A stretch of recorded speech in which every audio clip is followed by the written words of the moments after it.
Da da da! Welcome to another tale of Hutch. Dutch, Dutch, Dutch, Hutch, Dutch, Hutch, Hutch, Dutch,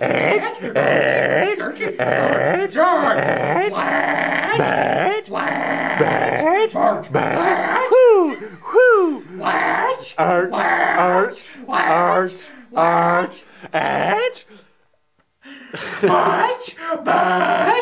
Dutch. Today's guest is Preston Von Heckelbutch. Heckelbutch. Today I'm going to tell you a story of epic Butch. So the story goes that I was walking up to my apartment one fine day, and guess what I came across?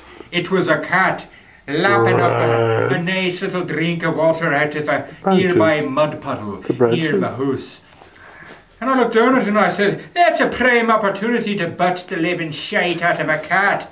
And the cat, not seeing me coming, kept lapping the water, and I kept walking slowly and quietly up close as I could be until I got about a good 4 feet away from it, and the cat was just sitting there with his back turned to me. It was fucking perfect. Fucking dynamite! And, I walked up to it, and the cat was sitting there quietly, tranquilly lapping up the water in the dark, and I raised my arms in hutching glory and said, "Arch, arch, arch, arch." And the cat was so scared it fucking just immediately just like shrank down into the puddle, which is bizarre for a cat to do because they never want to get wet. And then it was all and just sprinted off into the blackberry bushes, all frazzled and dumb looking.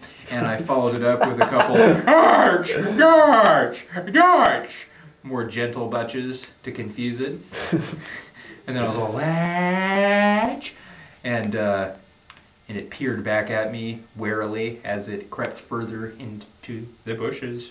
That is the tale of the butching of a cat at my old apartment complex. Latch!